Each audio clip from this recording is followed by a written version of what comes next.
뒤집힌 인생 붙들린 사람이라는 말씀으로 하나님 말씀 선포하겠습니다.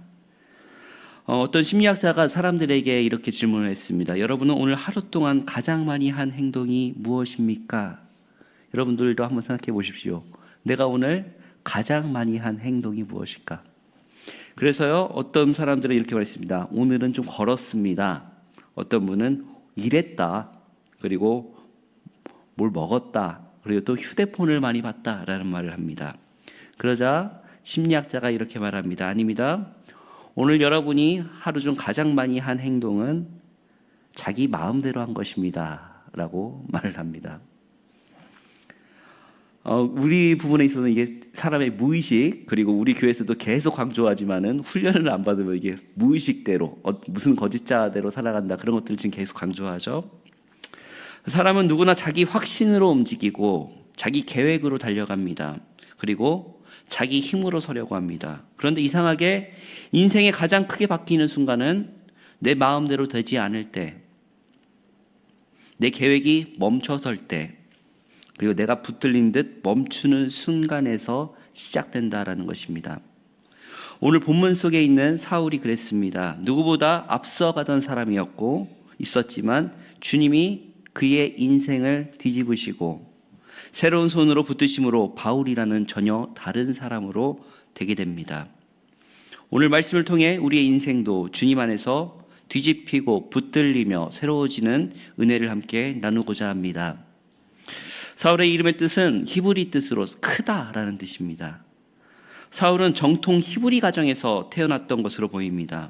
그의 출신 지파는 베냐민 지파였는데 베냐민 지파의 특징은 유대 사이에서 굉장히 명예롭게, 그 가문을 명예롭게 생각하는 혈통입니다. 이스라엘 최초의 왕 지파이기도 하였고 예루살렘 성전이 위치한 지파이기도 하였습니다. 역사적으로 충성심이 매우 강하고 전쟁에서 용맹했던 자들이 바로 베냐민 지파였습니다. 또한 히브리의 사울이 히브리식의 이름에 과거 초대 왕이 있었던 이런 이름도 이러한 맥락 속에, 자기의 지파 속에서 있었던 맥락도 있습니다. 이스라엘 초대 왕 사울은 물론 실패한 왕이긴 했지만은 앞에 서는 사람, 인정받는 사람, 능력을 가진 사람의 이미지가 담겨져 있습니다. 그는 랍비 교육의 절정인 가말리엘 문화였는데 사울은 정통 힐렐 학파에서 율법 해석을 배우고 있는 매우 높은 교육의 지적 수준으로 훈련을 받았습니다.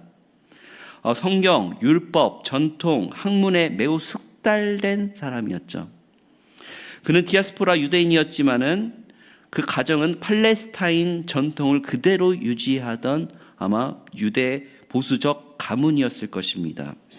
그는 길리기아 다소에서 그가 고향에 생활을 지냈다고 하는데 그는 헬라 문화권에서 자랐지만 집에서는 히브리어, 아람어 사용을 했던 유대적 교육의 배경으로 자란 사람입니다. 그 당시 다소는 교육과 철학 문화의 중심이었다라고 합니다. 과거 우리가 알고 있는 알렉산드리아, 아테네와 더불어 3대 문명의 교육 도시였다라고 합니다. 상업과 무역, 그리고 그 지식인들이 많이 발달한 도시입니다. 그러니까 사울은 단순히 유대적 교육만 받은 것이 아니라 헬라 철학과 문화, 언어, 도시 문명까지 자연스럽게 습득한 인물입니다. 게다가 그는 로마 시민권의 소유자였습니다.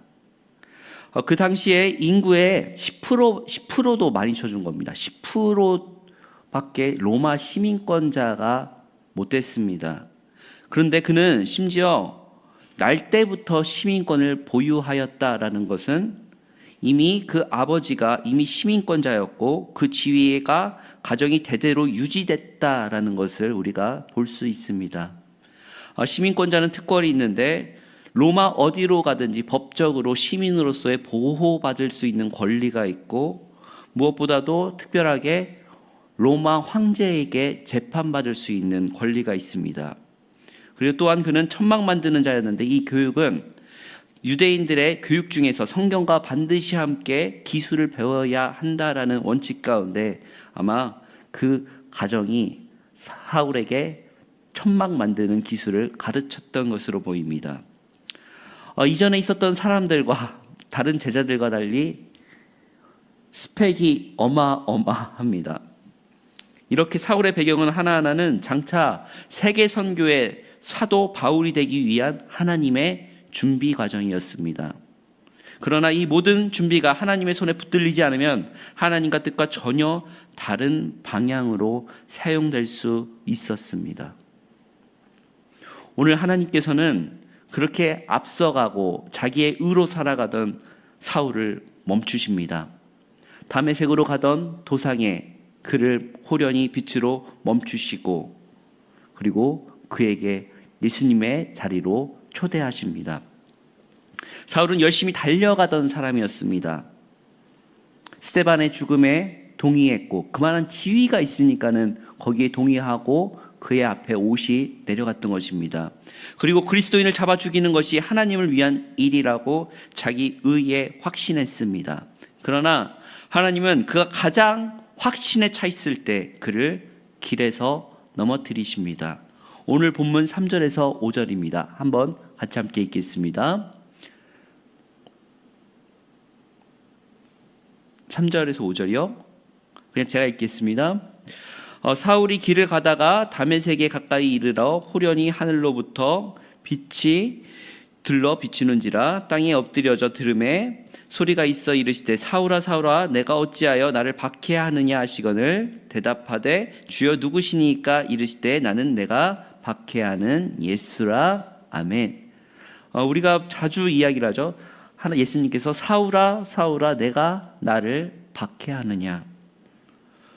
사울은 교회를 박해했다고 생각했지만 주님은 그것은 곧 누구를 박해했다? 곧 나를 박해했다라고 말씀하십니다. 인생의 전환은 흔히 달려가는 속도가 아니라 하나님의 음성에 멈추는 순간에서 일어나는 것이죠. 사울은 그의 의로 다메섹까지 그 먼 거리를 달려갔지만 거기서 하나님의 음성을 듣고 돌아서게 되는 계기를 마련하게 됩니다. 그런데 중요한 것은 그 무너짐은 끝이 아니라 새로운 기초를 마련한다는 것입니다. 사울은 땅에 엎드려지고 눈이 멀어 아무것도 보지 못하는 사람이 됩니다. 그리고 누군가의 손에 의지해야 될 만큼 약해집니다. 사울은 엄청난 충격이었을 것입니다. 자신이 부정하고 없다고 생각하고 이단이라고 생각했던 예수님을 만났기 때문입니다. 그가 어땠는지 본문은 아주 짧게 말해줍니다. 오늘 본문 9절입니다. 우리 9절 한번 같이 읽겠습니다. 시작. 사흘 동안 보지도 못하고 먹지도 마시지도 아니하니라. 아멘. 먹지도 못하고 마시지도 못하고 그의 충격이 어안이 벙벙하면서도 그가 기존에 갖고 있던 모든 자신의 거짓자와 자기의 의와 자기가 믿고 있었던 신념이 다 깨져버렸습니다. 그런데요, 이 무너짐이 바로 하나님이 새 기초를 놓으시는 자리였다라는 것입니다. 내가 무너진 자리에 하나님의 은혜가 흘러옵니다. 사울이 무너져야 바울이 세워졌습니다. 성경의 구조가 그렇습니다. 무너졌을 때 어떻게 하신다? 다시 세우십니다.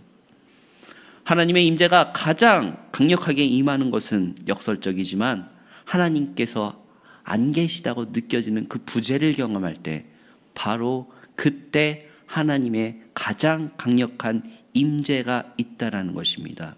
그래서 지금 내가 가지고 있는 모든 것들이 깨지고 무너지고 아무것도 없다고 느껴질 때가 바로 그때가 하나님이 나에게 가장 임재하고 계시고 바로 곁에 계시는 때라는 것입니다.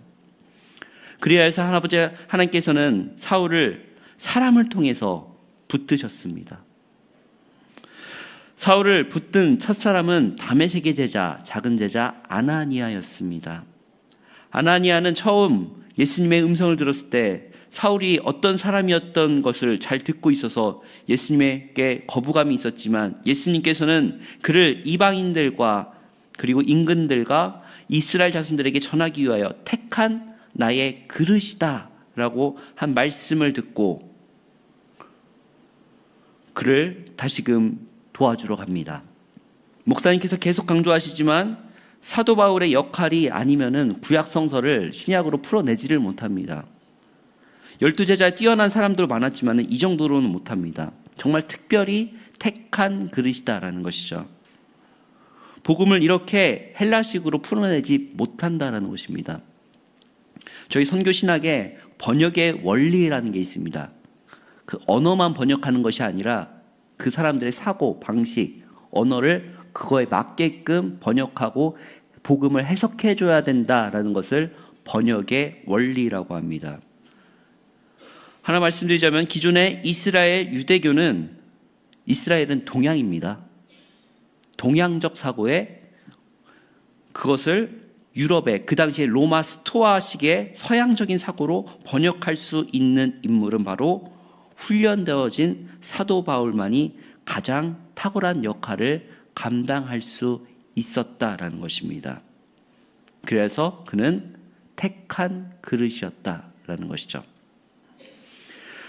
하나님의 말씀에 순종하여 아나니아는 사울에게 다가갑니다. 그리고 이렇게 부릅니다. 그를 어떻게 부르냐? 형제 사울아 라고 따뜻하게 불러줍니다. 바로 그 순간이 복음의 품이 열리는 순간이었고, 세상이 버리려는 사람은 하나님은 사람을 통해서 다시금 붙들어 주셨다는 것입니다. 사람을 통해서 다시금 세워주셨다는 것이죠. 사울은 이렇게 해서 아나니아에게 회복되고, 또한 바나바의 손에서 공동체에 연결되고 교회의 손에 붙들려서 사명이 열리게 됩니다. 하나님의 일은 언제나 어떻다? 사람을 통해 사람을 세우신다라는 방식을 계속해서 사울의 모습을 통해서 볼 수가 있습니다. 그래야 해서 붙들린 그 사울은 새로운 길로 나아가게 됩니다. 사울은 눈이 열리고 새 사람으로 변화되어서 이제는 복음의 길로 걷기 시작합니다. 방향이 바뀌고 정체성이 바뀌고 목적이 바뀌고 인생이 완전히 뒤집힙니다. 그리고 그는 하나님께 복음에 붙들린 사람, 세계를 뒤집을 사람, 복음의 사역자 바울이 되어갑니다. 그도 물론 초기 사역 때는 불완전한 모습, 자기의 생각과 덜 깨진 자아가 있어서 부족한 모습도 보입니다. 그러나 그의 서신 가운데 조금씩 점점 예수님을 닮아가는 낮은 자의 모습으로 예수님을 닮아가는 모습을 보이게 됩니다. 그렇게 새로운 예수님의 길을 가게 됩니다. 성도 여러분, 저는 오늘 뒤집힌 인생 붙들린 사람이라는 말씀으로 사도 바울을 설교를 합니다. 교회를 다녔으면 정말 많이 듣는 인물 중에 하나가 사도 바울이라 생각합니다. 그래서 때문에 저도 이 설교를 준비하면서 담임 목사님도 금요일 날 설교를 하고 계시니까 이걸 안 겹치게 해야 돼요. 그러면서도 제가 또 선교학 전공이다 보니까 또 욕심이 들어가는 것도 사실입니다. 이런 원리 저런 원리 막 지식적으로 말하고 싶은 내용도 많습니다. 그러나 제가 이번 사울을 준비하면서 다시금 느낀 것은 뒤집힌 것이 은혜였구나라는 것입니다. 나의 길로 가다가 내가 넘어졌을 때, 멈춰 섰을 때, 하나님의 음성을 듣고 멈춰 섰을 때가 은혜구나라는 것입니다. 너무나 식상한 얘기지만 여러분들의 인생 가운데 분명히 나의 생각과 나의 계획으로 달려가다가 넘어진 적은 없으신지요? 그런데 알고 보면은 그것이 은혜였다라는 것입니다. 나의 계획이 무너지고 나의 힘이 꺾이고 나의 확신을 내려놓고 무엇보다도 나의 자존심을 내려놓을 때, 그리고 주님께 의지할 때, 그때서야 주님의 새로운 시작이 될 수 있다라는 것입니다. 최근에 종영한 서울 자가에 사는 대기업 김부장이라는 드라마가 있었습니다. 거기서도 대기업을 다녔던 임원직을 달려고 했던 그 마음을 내려놓지 못하고 자신의 자존심과 싸울 때 그렇게 괴로워했지만 그가 퇴직을 당하고, 그리고 그 마음을 내려놓고 자존심을 내려놓을 때 새로운 인생을 출발할 수 있었음을 드라마에서는 보여주고 있습니다. 많은 그리스도인들이 아직도 헷갈려 하면서 살아갑니다. 나의 뜻대로, 나의 의지대로 하나님 이렇게 해주세요 라고 합니다. 그러나 모든 예수님의 공통점이 있다라고 한다면은 나 자신의 뜻을 순복하고 하나님 뜻 가운데 들어가서 그 과정을 즐거워하며 하나님께 붙들리는 인생이라는 것입니다. 그 모든 것을 내려놓고 주님께 의지할 때, 붙들릴 때 하나님은 우리의 인생을 새롭게 하시고 은혜를 베푸신다라는 것입니다. 그래서 뒤집힌 인생은 상처가 아니라 은혜의 시작이라는 것이죠. 붙들린 사람은 흔들리지 않습니다. 그리고 사도 바울은 이후에 이렇게 고백합니다. 고린도전서 15장에 나의 나된 것은 하나님의 은혜라 라고 하는 것입니다. 그에게도 물론 많은 스펙과 화려한 모습들이 있었지만 그에게도 열등감은 있었습니다. 부족한 부분이 있었습니다. 주님 이것만 좀 도와주십시오라고 했지만 하나님께서는 너에게 은혜가 족하다라고 말씀하신 그 말씀을 수용합니다. 그리고 나서 그는 자신의 모든 과정을 보면서 나의 나된 것은 하나님 은혜라라고 고백을 합니다. 내가 실패했을 때 괴로웠는데 알고 보니까 그것이 은혜였구나. 여러분들은 언제가 가장 괴로운 시간이셨습니까? 가장 아팠을 때가 언제셨습니까? 그리고 또한 묻습니다. 그렇게 돼서 여러분들은 하나님께 붙들리셨습니까? 하나님께서 멈추게 하시고 나의 모든 생각을 뒤집으시고 붙드실 때 그때가 바로 하나님이 나에게 가장 곁에 계실 때 임재하신 때인 줄을 믿습니다. 여러분들 나의 자아를 내려놓고 오늘도 하나님의 참 자아를 받기 위해서 노력하십시오. 나의 가슴을 내려놓고 주님을 받아들일 때 참된 주님의 축복이 함께 하시기를 주님의 이름으로 축복드립니다. 우리 말씀 생각하면서 함께 기도했으면 좋겠습니다. 첫 번째로 함께 기도할 것은 주님, 우리가 멈춤의 순간을 하나님의 은혜로 보게 하소서. 사울이 멈췄던 자리가 은혜가 시작이 되었던 것처럼 우리의 삶의 멈춤, 막힘, 넘어짐, 뒤집힘이 이게 실패가 아니라 하나님의 부르심의 자리로 깨닫게 하옵소서라고 기도해 주십시오. 두 번째, 하나님 우리를 새롭게 붙들어 주옵소서. 내 확신과 내 계획, 거짓 자아로 살았던 시간을 내려놓고 주님 손에 붙들려서 참 자아로 살 수 있는 삶이 되게 해달라고. 그리고 무엇보다도 우리 일신교회가 아나니아와 바나바처럼 바울을 세울 수 있는 교회 되게 해달라고, 그런 공동체 되게 해달라고, 나만 붙들리는 것이 아니라 공동체 안에서 다른 사람을 세울 수 있는 교회가 되게 해달라고 우리 주여 세 번을 치시고 합심으로 기도하도록 하겠습니다. 주여 주여 주여